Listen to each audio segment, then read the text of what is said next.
Você aí é mais simpático ou antipático? Qual a impressão que você acha que você passa, né?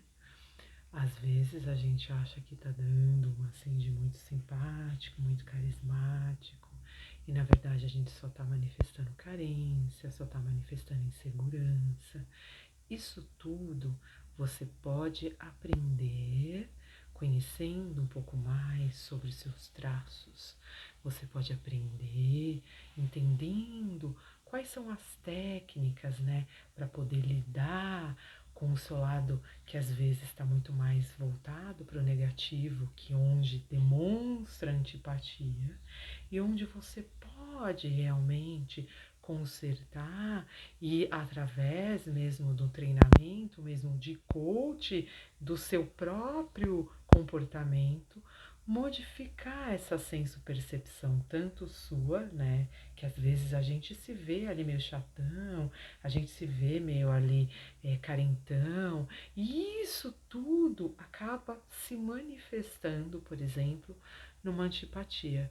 Às vezes, do nada, a gente não gosta de alguém, a gente olha pra cara de alguém e a gente fala assim, ai, não fica com a cara daquela pessoa, ou ai, aquela pessoa parece metida, ou cria-se uma barreira, né?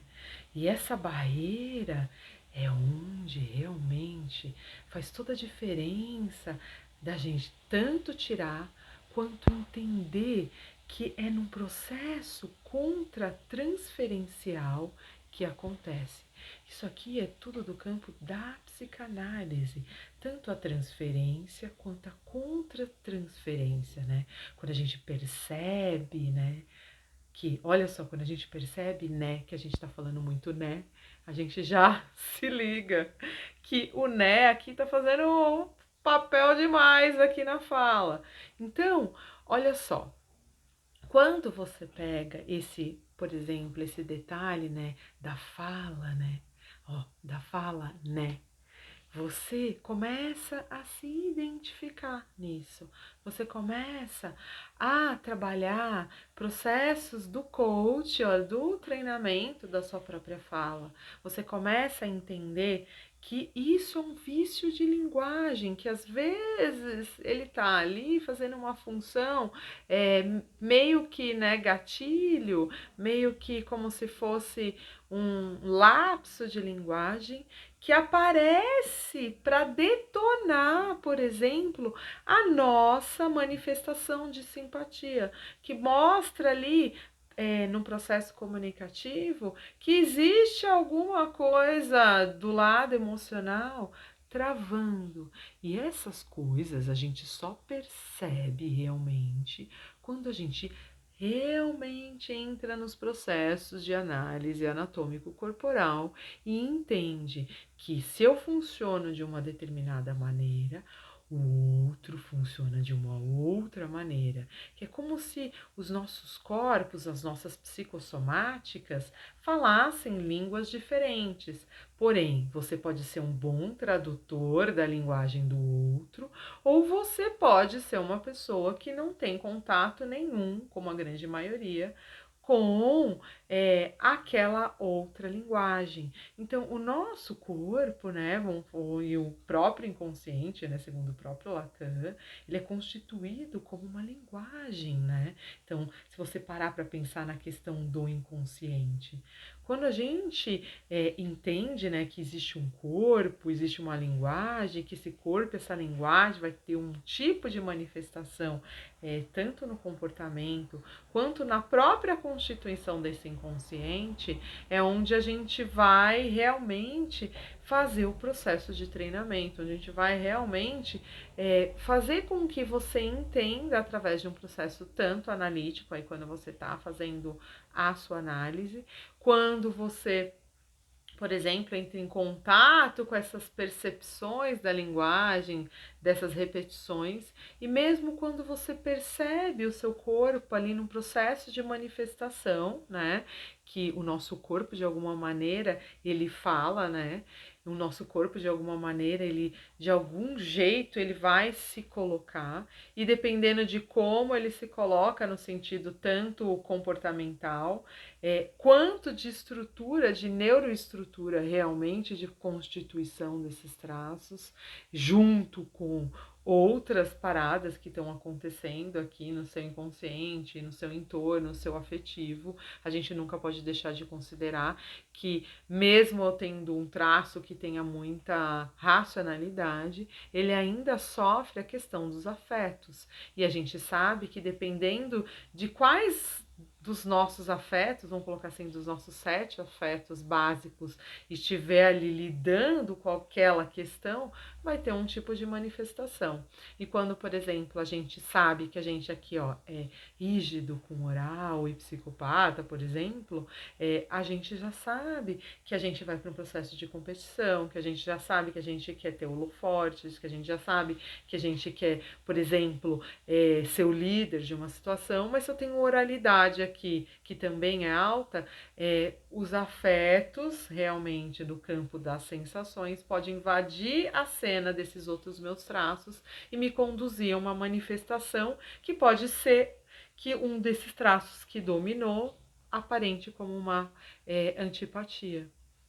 E essa antipatia, quando ela ressoa, vamos colocar assim, por exemplo, num oral, que tem bastante oralidade mesmo e, por exemplo, rigidez, esse oral com rígido, ele vai dar uma manifestação, assim, emocional, que pode ir tanto para a sensação de carência, que tem a ver com a oralidade, e com a manifestação de insegurança, que tem a ver com a rigidez. E aí, insegurança com, por exemplo, carência, né? Vamos colocar assim, como você tá ali inseguro, né? Você coloca ali tanta insegurança e a carência afetiva, ela pode não sentir tanta afinidade com alguém, por exemplo, que tem uma posição mais de liderar, que tem uma posição às vezes até maquiavélica, que tem uma posição às vezes muito da competição,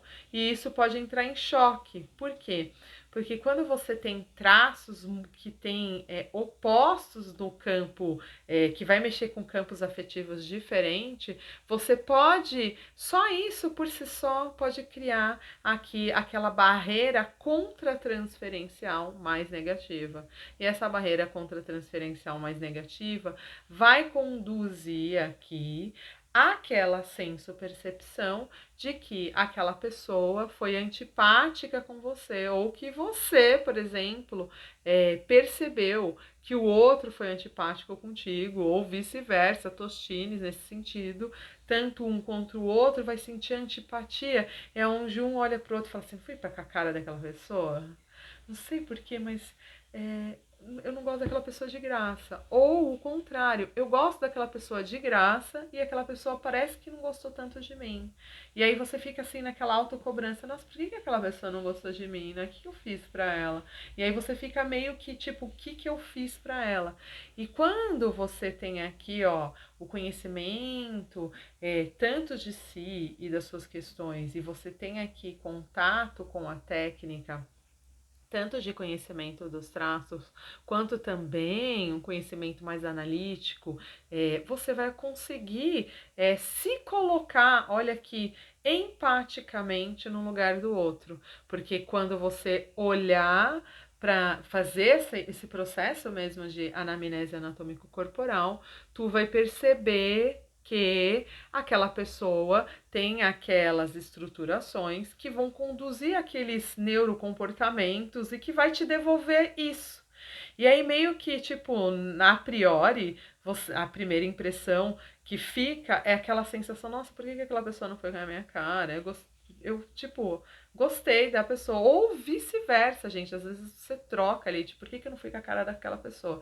E aí você. E principalmente se você aqui é um sujeito que tá aqui fazendo uma mentoria, tá aqui fazendo ou mesmo uma análise anatômico corporal, direitinho, tá passando por um processo de análise, você vai saber identificar, inclusive saber jogar esse xadrez, né?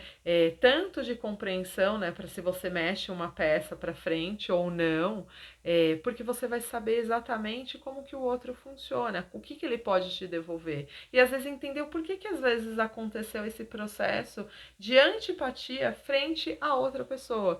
E aí se colocar no lugar daquela pessoa meio que com raivinha, né? Porque às vezes dá um pouco de raiva, que você fala assim, nossa, por que a pessoa não foi com a minha cara só porque sou bonita? Entendeu?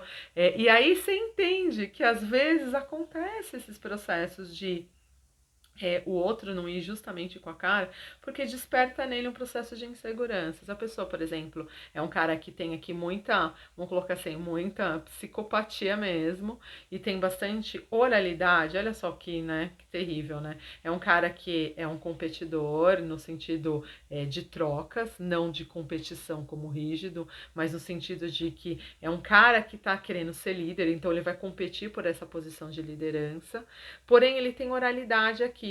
E se esses afetos deles que tem a ver com a sua oralidade estiver ali muito detonado, ele tem aqui, vamos colocar, ele tem oralidade, certo? Todo mundo tem os afetos básicos, mas um oral, os afetos que está dentro do mundo das sensações é bem grande. Então, e se ele tem essas duas estruturas, o que acontece? É aquele cara que no final ele tem aquele formato anatômico corporal mais triangular, só que ele é mais obesinho, ele é mais cheinho, então ele tá sempre lutando contra o peso também, porque ele sabe que no mundo de trocas, de negociações, de business, ele precisa estar numa apresentação X, então às vezes ele tá brigando com isso, e aí ele vê uma rígida ou um rígido que causa nele ali um certo incômodo competitivo quanto à questão, por exemplo, da posição de líder, né, de macho alfa do bando, essas porcaria toda que falam por aí, mas no sentido assim, esse cara que inconscientemente, ele vai querer competir com esse rígido, no sentido, já é um processo contra-transferencial inconsciente. Então aqui eu tenho um cara que está competindo, né, por uma liderança, e de repente aparece uma pessoa bela. E aparece uma pessoa bela, intelectualmente gênio. E aí, esse cara, se ele não soube, se ele tiver com o oral dele detonado, o que ele vai fazer? Ele vai entrar num processo de dor, né? Ou ele vai entrar num processo de ataque, né? Porque ele vai querer liderar, né? Então, às vezes, para liderar, ele vai atacar o outro, né? Tipo, o outro fez uma coisa que mostrou que é uma coisa inteligente, ele vai lá e ataca. Entendeu? Para tentar desestruturar num processo de manipulação, porque isso é bem típico do psicopata, ele vai tentar manipular, né, esse rígido, tipo, indo direto nas questões corporais, falando do peito, falando, tipo, falando assim, ah, você falou errado, você falou muito né, entendeu? Não importa. Essa pessoa ela vai primeiro fazer ela vai o psicopata ele vai fazer isso, ele vai fazer todo, ele vai vasculhar todo o corpo, ele vai vasculhar toda a fala do outro para ver onde que ele pode contra-atacar num processo de competição pela liderança. Então o que que ele vai fazer? Ele vai, através da manipulação, tentar desestruturar o rígido, que mesmo ele sabendo que é belo e gênio, ele vai tentar achar dentro dessa genialidade, dessa beleza que já está ali explícito, algum defeito para tentar desestabilizar, por exemplo, o psicológico mesmo, tentar desestabilizar o rígido, porque o rígido ele já é um inseguro no sentido do processo de triangulação. Então, quando ele se sente o elo mais fraco, esse rígido ele tende a ficar mais vulnerável. E essa vulnerabilidade pode ressoar aqui fora, né, nesses processos de interação social, como uma antipatia. E às vezes o rígido aqui, pô, gostou desse psicopata. E esse psicopata, como ele tem uma tendência muito terrível de manipular situações, pessoas, coisas, para ele se sentir no poder, para ele sentir que a pica dele é de ouro, o que ele faz? Ele faz todo um processo de manipulação, tanto social quanto um processo de manipulação, com a pessoa atacando, é como se realmente fosse, né, um Napoleão ali, vamos na frente, no fronte de guerra, atacando o inimigo para tentar desestabilizar o inimigo, que na verdade às vezes não era nem um inimigo, era alguém que estava ali do, tipo, que teve uma empatia, que realmente teve um processo de afinidade de troca, mas às vezes o que acontece? Às vezes o traço psicológico mais gritante, né? Por exemplo, eu estou dando esse exemplo do psicopata, vai fazer com que as estruturas dele de defesa mesmo, de colocar ali, vou fazer uma trincheira, e a pessoa coloca ali uma trincheira, né, para separar o rígido do acesso a esses afetos dele que ele tem, e ele, de alguma maneira, fica neuroprotegido numa sensação de liderança. Então, assim, eu logo ataco a rígida ou o rígido naquilo que o rígido, o corpo, uma coisa bem importante. Vou atacar partes do corpo do rígido para desestruturar esse rígido no sentido realmente psicológico de insegurança. E aí, né, eu posso estar aqui no poder, gozando da minha posição de líder. E isso transparece como uma antipatia. Então, como ser menos, né, antipático nas relações e de alguma maneira aproveitar o que às vezes os outros têm ali de legal, né, nesse mundo de trocas mesmo, se parar para pensar assim na posição do psicopata. Como melhorar essa questão da antipatia e ser uma pessoa mais simpática? Entendendo como você funciona. Quando você faz aqui um coach, quando você faz aqui realmente uma escuta analítica, tem bastante coach aí de traços na internet, gente, tem canais incríveis, mas aqui, quando eu tô falando aqui de traços, no meu canal, o meu canal fala de traços realmente voltado para psicanálise, tanto do Reich quanto do Alexander Lowen. Aí eu coloco Freud, eu misturo com a Melanie Klein, que são as linhas minhas de influência. É óbvio que se você quer uma coisa muito mais rápida, muito mais, vamos colocar assim, realmente que hoje o mundo está muito rápido, aí vão pro coach mesmo. Porque o processo analítico é uma coisa muito mais profunda. O processo analítico, ele trabalha com coisas mais que estão ali realmente mais fixadas no inconsciente. E aqui, realmente no meu canal, ou mesmo se você quiser fazer um tratamento comigo online, voltado realmente para psicanálise, e eu uso os traços apenas como uma forma de anamnese anatômico-corporal. E aí eu falo o processo de anamnese para vocês, e nesse processo de troca, você começa a entender um pouquinho como funcionam seus traços e coisa e tal. Porém, a rotulação, no caso da psicanálise, ela não entra como um processo de tratamento, mas como uma forma de abrir uma porta, né, para um aprofundamento analítico, para a gente poder tratar você como sujeito, mas um sujeito singular, dentro das suas próprias questões, que, junto com os traços, faz com que você comece a se entender de uma maneira mais didática, para poder fazer, né, às vezes, esse coach dessas escutinhas, dessas questões que aparecem aí como sintoma, né, como que você consegue entender e ver exatamente através, né, vamos colocar assim, dessa didática, onde tu tá errando, por exemplo, onde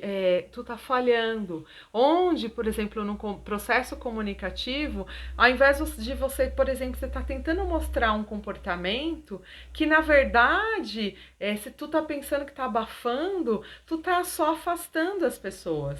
Tu tá só mostrando assim, ó, eu quero ser o macaco alfa, eu quero mostrar que o meu pau é grosso e coisa e tal, a minha pica é mais gostosa do mundo. E aí, às vezes, o homem, a mulher, gente, eu tô falando pica assim, no sentido metafórico, porque às vezes a pessoa quer transparecer um poder que na verdade lhe tira o poder, porque a antipatia de se colocar dependendo de um determinado modo para com outros ou com outros, dependendo do grupo, não te coloca ali como algo assim de legal, te coloca ali como algo de antipático, te coloca ali como algo de chato, te coloca ali como uma pessoa intragável. Ao invés de você, por exemplo, trabalhar toda a sua questão comportamental, no sentido de que você está se entendendo, está se compreendendo, está vendo como que as coisas funcionam, como você funciona, como que seus traços produzem uma atividade em você ou uma reatividade, né? Que às vezes essa atividade, essa praxis que você busca dentro dos seus recursos te traz uma manifestação. E dependendo de como tu frente à manifestação dos outros, tu pode ter uma reatividade. E às vezes essa reatividade é justamente essa manifestação da antipatia. Como que a gente cuida disso? Primeiro, fazendo análise, né, gente? Vou vender meu peixe aqui. Para quem eu vou abrir um grupo. Eu tenho um grupo no Telegram, gente. Eu tenho um canal no Telegram, se vocês quiserem acompanhar também. Lá no Telegram tem bastante conteúdo que é diferente aqui do YouTube e diferente do Instagram. Por quê? Porque cada canal eles deixam postar um determinado tipo de conteúdo. Tem conteúdo aqui no Instagram, eu não posso postar, eles barram, coloca lá proibido para vários países. Tem no YouTube, idem, tem coisas que eu nem posso falar no YouTube porque eles já cortam o meu vídeo. E lá no Telegram eu tenho um grupo, um canal de psicanálise que tem bastante conteúdo escrito para quem não gosta de assistir o vídeo ou que não tem paciência, ou mesmo quem gosta mesmo de assistir, quer complementar, tem uma parte escrita. E tem filmes, tem imagens, tem música, tem bastante coisa interessante que faz conexão com a matéria, ok? E eu vou estar abrindo um grupo também, gente, para psicanalistas, para psicólogos, ou mesmo para pacientes, para pessoas que estiverem interessadas, né, em se aprofundar, um grupo de estudo. Aí vai ser um grupo particular, tá, gente? Com valor simbólico, que eu acho que todo mundo vai conseguir pagar direitinho, é bem baratinho, mais barato que uma pizza. E aí vocês vão poder ter contato comigo e a gente fazer algumas trocas, né, online. E de tanto, às vezes, até se você está trazendo alguma questão de um paciente, como se fosse um processo de supervisão, mentoria.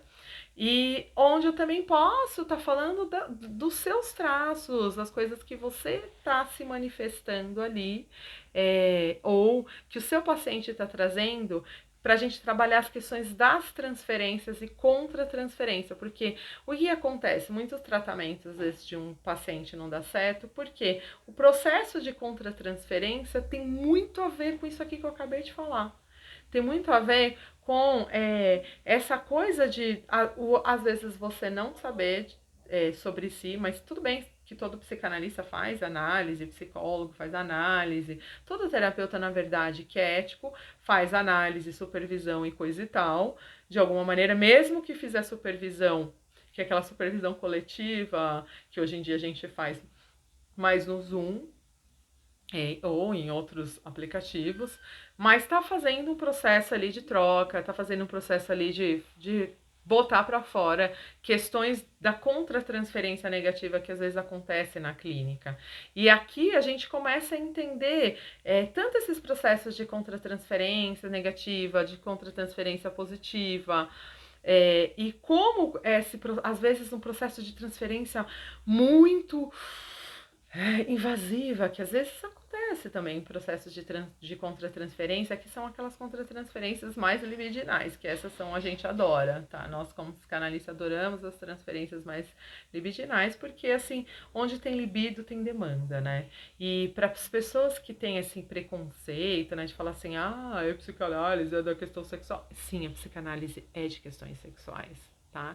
A base da formação da psicanálise do Freud, ela realmente nasceu da questão da sexualidade. A gente não tem como negar isso. E isso, né, de a gente saber trabalhar essa questão da contratransferência, da transferência, e dessa transferência massiva, às vezes libidinal, faz toda a diferença. E, gente, quem quiser se aprofundar mais, entrar no meu grupo lá no Telegram. Se você entrar no meu canal no Telegram, você também pode ter contato comigo, porque eu tô sempre muito mais lá do que qualquer outro lugar, entendeu? E a gente vai estar abrindo um grupo que vai ter um valor simbólico, onde a gente vai estar discutindo todas essas questões e questões que a gente não pode estar falando na rede aberta, tá bom? Fica a dica. Me segue lá, gente. Entra lá. Vamos, ajuda a tia e a tia vai ajudar você.